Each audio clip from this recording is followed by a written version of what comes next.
Bonsoir à toutes et à tous, soyez les bienvenus sur Monaco Info. Nous sommes le lundi 15 mai. Voici le sommaire de ce journal. La présentation du nouveau président de l'association des sites historiques Grimaldi, l'occasion de rappeler le rendez-vous sur la place du Palais les 10 et 11 juin prochains avec la fête des sites historiques. Ce week-end, la Roca Team va peut-être rentrer dans l'histoire avec cette qualification au Final Four à Kaunas. Première rencontre ce vendredi 17h pour les demi-finales face à un club que Monaco connaît bien, l'Olympiakos. Dans le cadre de son cycle de conférences maritimes, le Yacht Club de Monaco a donné un nouveau rendez-vous qui a mis à l'honneur une championne olympique et un sportif monégasque qui participera, on l'espère, au JO dans une compétition de kitefall. La Fondation Prince Albert II de Monaco lance son nouveau programme, Regeneration, dédié aux leaders de demain avec des jeunes scientifiques, des militants ou des entrepreneurs. La culture sera également au rendez-vous avec un retour sur la nuit au musée d'anthropologie qui s'est déroulée samedi soir dans le cadre de la 19e édition européenne de la Nuit des musées. Ou encore par exemple une nouveauté artistique et culturelle ce week-end, les Rencarts, qui ont mis à l'honneur la fameuse collection d'ouvrages conservés au Fonds patrimonial. Duc de Valentinois, Marquis de Beau, Comte de Carladès, Baron de Saint-Lô, Comte de Longjumeau, pour n'en citer que quelques-uns, ces titres ancrent les Grimaldi dans de nombreuses régions françaises et italiennes. Plus de 100 sites ont ainsi un lien avec les Grimaldi. De cet étonnant inventaire a germé l'idée d'une association des sites historiques Grimaldi. Et nous sommes avec son président, Cyril Piazza. Bonsoir. Bonsoir. Vous êtes le maire de Peille et le nouveau président de l'association des sites historiques Grimaldi. Qu'est-ce que représente pour vous cette association ? Cette association des sites historiques Grimaldi, elle représente pour moi bien sûr l'attachement des communes françaises à la principauté de Monaco et surtout à la famille de son Altesse Sérénissime le Prince Souverain, les Grimaldi de Monaco. C'est une association qui a pour but de lier entre eux les sites français qui ont une histoire commune avec la famille Grimaldi de Monaco. Quels sont très concrètement les objectifs de l'association ? Les objectifs de l'association, c'est déjà de lier toutes les communes françaises qui ont un lien avec la famille Grimaldi, de les fédérer et de permettre à avoir une visibilité de ce lien, à mettre en valeur les monuments historiques et patrimoniaux qui ont été des monuments partagés entre l'histoire de Monaco et l'histoire de France, et puis aussi de renforcer les liens entre la principauté de Monaco et les communes françaises. Vous êtes le maire de Peille, donc quels sont les liens entre Peille et Monaco dans le cadre des sites historiques ? Alors, je pense que le lien entre Peille et Monaco est l'un des plus anciens, puisque c'est à Peille que nous avons vendu en 1179 le rocher de Monaco aux Génois, et ce rocher de Monaco qui a permis à la famille Grimaldi, et notamment à Malizia, de s'emparer, entre guillemets, de la principauté de Monaco. Effectivement, c'est un lien ancien. C'est un apport touristique en plus, le fait de faire partie de ces sites historiques, parce qu'il y a une plaque aux entrées des villes, il me semble. Oui, il y a une plaque d'entrée de ville qui est dévoilée, bien souvent en présence du prince souverain, et évidemment que c'est un atout supplémentaire. En France, on ne peut pas s'imaginer à quel point l'image du prince souverain, de sa famille et de la princesse sont importantes, et le respect que l'on a en France pour ces personnalités qui sont hors du commun. Alors on n'imagine pas, mais effectivement entre la France et l'Italie, il y a je crois plus d'une centaine de communes qui ont une histoire avec la famille Grimaldi. C'est impressionnant. Rien qu'en France, il y en a plus d'une centaine. Et en Italie, je crois qu'il y en a plus d'une trentaine. Donc ça fait déjà 130 communes. Et le réseau est encore en train de s'agrandir, puisqu'il y avait des fiefs aussi qui, historiquement, ont appartenu à des ancêtres Grimaldi. Il y a un rendez-vous, j'imagine, important pour vous en tant que président de cette association. Ça va être sur la place du Palais les 10 et 11 juin, avec la fête des sites historiques, la 4e édition. Oui, c'est un rendez-vous très important organisé par la Fédération monégasque des sites historiques Grimaldi de Monaco.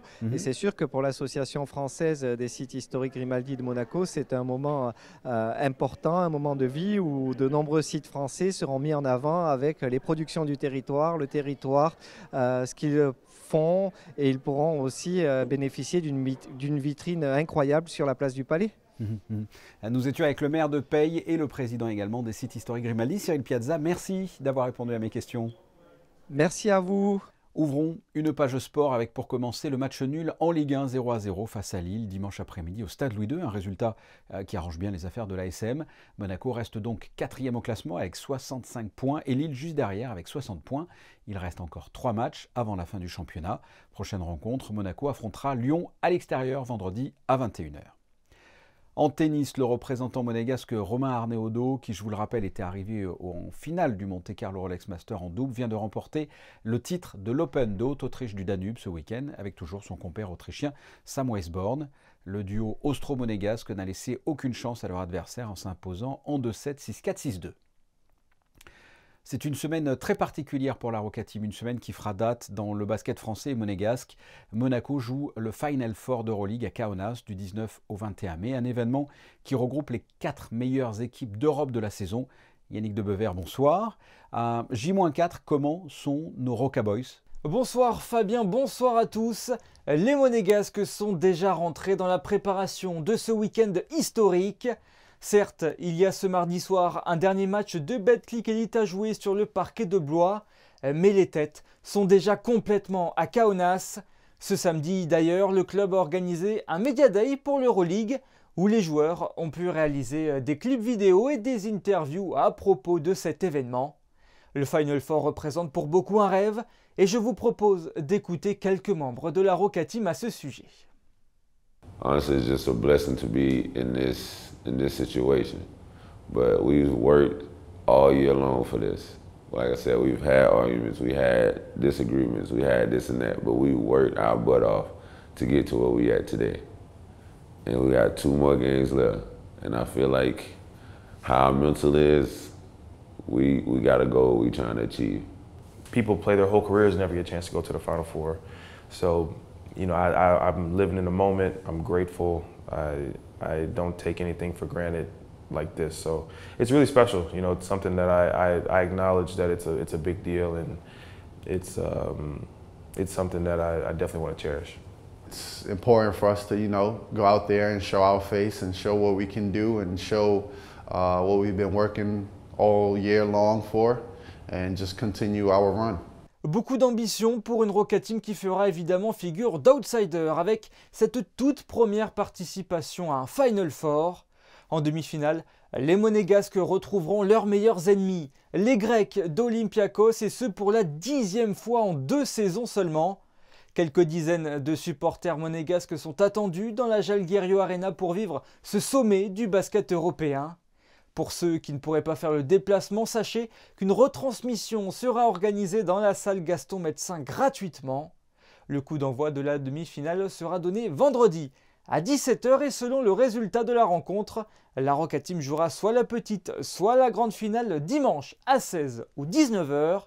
Quoi qu'il arrive, cela doit être un week-end de fête en principauté globalement pour tout le basket français. Une fête que l'on pourra suivre et vivre sur Monaco Info. Dans le cadre de son cycle de conférences maritimes organisées tout au long de l'année, le Yacht Club de Monaco a donné un nouveau rendez-vous qui a mis à l'honneur une championne olympique et un sportif monégasque. Vanessa Dessy était sur place avec Sylvain Péroubal.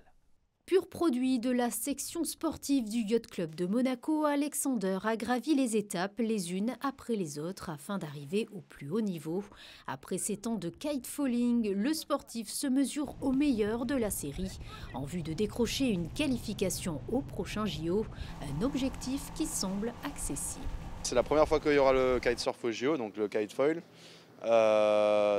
C'est une énorme opportunité pour moi, pour le Yacht Club, pour Monaco, pour aller au jeu en kitefoil. Donc j'ai sauté sur l'occasion du coup aussi à l'époque de faire du kitefoil parce que ça passait olympique. C'est un sport assez spectaculaire à voir, donc c'est pour ça que ça a été choisi aussi pour remplacer d'anciens sports de voile par des nouveaux sports un peu plus rapides. D'une petite île au Royaume-Uni à la plus haute marche du podium olympique au Brésil, il aura fallu 16 ans à la sportive pour réaliser son rêve d'or. À l'occasion de ce dîner, la navigatrice a pu longuement échanger avec Alexander. I just watched him race last week in the regatta in here, down the coast.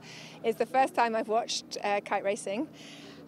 It's quite breathtaking, it's fast, it's furious, and I've been talking to Alex today, and he seems to have a really good process. He's got a big year coming up, it's, Olympic selection, Olympic trials, but I think he's on a really good trajectory to do well. Cet été, Alexander participera à la première qualification des Jeux Olympiques aux Pays-Bas. Il s'agira du championnat du monde de kitefalling. Et nous suivrons cela. La Fondation Prince Albert II de Monaco lance son nouveau programme Regeneration, dédié aux leaders de demain avec des jeunes scientifiques, des militants ou des entrepreneurs.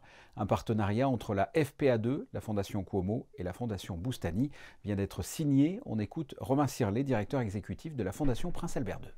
L'initiative Regeneration, c'est un programme de leadership qui s'adresse aux jeunes talents issus du réseau de la Fondation. En 17 ans d'existence, la Fondation a financé près de 750 projets. Et beaucoup d'entre eux étaient portés par des personnes de la nouvelle génération. Donc l'idée, c'était de marquer notre intérêt pour la nouvelle génération en montant une initiative qui lui est consacrée. Chaque année, 10 jeunes talents issus de notre réseau seront sélectionnés pour bénéficier de ce programme. Ils ont tous moins de 35 ans, des origines géographiques variées, des backgrounds professionnels variés aussi, puisque nous avons des scientifiques, des ingénieurs, des entrepreneurs, des personnes de la finance, des médias, des activistes également. Et donc ces personnes qui vont être sélectionnées vont être soutenues par la Fondation. On a 3 grands objectifs. Le premier, c'est de leur donner des compétences en leadership et en communication. Le deuxième, c'est de leur donner de la visibilité grâce au réseau de la Fondation. Et enfin, le dernier pilier, c'est de construire une communauté, un réseau de talents autour du Prince avec des expertises très, très différentes. C'est un réseau de futurs leaders aujourd'hui, mais demain, ça sera un réseau de leaders. La médiathèque de Monaco a proposé un nouveau rendez-vous artistique et culturel ce week-end. Les Rencarts, qui ont mis à l'honneur la fameuse collection d'ouvrages conservés au fonds patrimonial. Un reportage de Vanessa Dissy sur des images d'Alexandra Marangoni. Ce nouveau rendez-vous artistique et culturel prend la forme de rencontres autour de l'art et du livre, en mettant à l'honneur la collection d'ouvrages conservés au fonds patrimonial. Au travers d'ateliers, la médiathèque souhaite faire découvrir la richesse des pratiques et des formes d'expression artistique qui gravitent autour de l'imprimé. Enfin, on retouche le papier, et par ses mains. Pas des robots, pas du numérique, pour un petit moment. Ce sont des rencontres autour de l'art et du livre. Tout simplement, nous en possédons sur ce thème, les livres d'artistes, plus de 800 dans le fonds précieux. Des choses très différentes, magnifiques. Et ça permet aux gens, dont moi d'ailleurs tout à l'heure, de découvrir vraiment des livres qui font intervenir plein de choses, de la gravure, de la peinture, ou des reliures extraordinaires, et même des choses tellement modernes où le livre est un support, mais à côté vous avez des petites boulettes de papier entourées de poèmes. Ça, c'est de la rencarte. Valérie Duhart, une artiste d'origine argentine au riche parcours, proposait un atelier afin de créer un livre à partir de papier recyclé. Aujourd'hui, j'ai voulu préparer un atelier qui est très ludique, vraiment pour s'amuser. C'est côté découverte.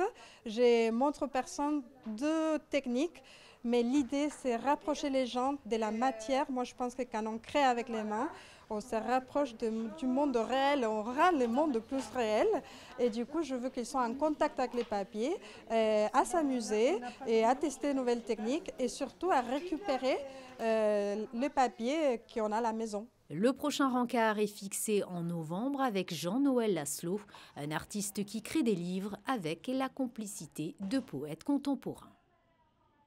Dans le cadre de la 19e édition européenne de la Nuit des musées, le musée d'anthropologie préhistorique de Monaco a proposé des visites guidées et des ateliers nocturnes. Vanessa Dessy vous en dit plus sur des images d'Alexandra Marangoni. C'est un véritable voyage dans le temps. Le musée d'anthropologie préhistorique de Monaco proposait des visites guidées et des ateliers nocturnes, riches en découvertes et expériences pour le grand public. On a 2 expositions temporaires actuellement, d'un monde à l'autre, donc qui est axé sur les rites funéraires et les sépultures, les momies, donc la mort en général.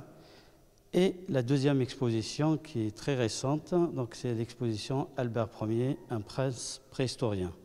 Donc on montre un petit peu le côté du prince Albert Ier, côté scientifique et recherche et archéologique. Pour la première fois, le laboratoire a été dévoilé au public, l'occasion de découvrir quelques petits secrets au cœur des coulisses du musée. Et pour finir la soirée, une animation phare où les visiteurs se sont vite prêtés au jeu. On a prévu une activité autour de l'allumage du feu. Il y a bien sûr des méthodes différentes à l'époque préhistorique, mais aussi aujourd'hui. Donc on voit ça, par exemple, en Afrique, en Australie, les aborigènes, par exemple, ils utilisent encore les techniques archaïques pour allumer le feu. Donc nous, aujourd'hui, on va montrer à peu près les mêmes techniques donc, qui étaient utilisées à l'époque préhistorique, mais aussi d'aujourd'hui. Montrer aussi l'importance de la domestication du feu à l'époque préhistorique. Donc grâce au feu, l'homme il va évoluer de plus en plus et surtout il va inventer plein d'activités autour du feu. Prochain rendez-vous sur inscription au musée d'anthropologie préhistorique, le jeudi 18 mai, journée internationale des musées. Le programme prévoit de nombreuses activités autour de l'archéologie. En bref, sachez que le Monaco Charity Film Festival 2023 vient de se dérouler ce dimanche et lundi à l'hôtel Méridien Beach Plaza. Le Monaco Charity Film Festival est une organisation à but non lucratif qui fait rimer cinéma et solidarité, avec cette année 9 films en compétition. À l'occasion du Grand Prix de F1, la mairie de Monaco informe que les maraîchers habituellement présents au marché de la Condamine seront transférés sur le haut de la rue des Açores tous les matins du 22 au 29 mai inclus. Et exceptionnellement, le petit marché de Monaco-Ville sera fermé vendredi 26 mai. Faisons un point sur la météo avec vous, Frédéric Hélion. Bonsoir. Quel temps est prévu ce mardi ? Un temps changeant ce début de semaine, Fabien, avec une matinée ensoleillée, puis les nuages vont venir s'installer et le ciel sera bien chargé dans l'après-midi. Les températures seront comprises entre 13 et 20 degrés. Mardi 16 mai, ce sera la Saint-Honoré. Saint-Honoré qui est le saint patron des boulangers. Merci Frédéric. Les photos de fin de journal de Stéphane Dana sont consacrées aujourd'hui au retour de votre émission culinaire Monacook sur Monaco Info, avec une nouvelle série de tournages, comme ici au Niwaki, des émissions de cuisine que vous retrouverez bientôt sur votre chaîne et concoctées par Gaëtan Lagarde. Ce journal est terminé, on se retrouve demain, même lieu, même heure. Je vous souhaite de passer une excellente soirée, à très bientôt, au revoir.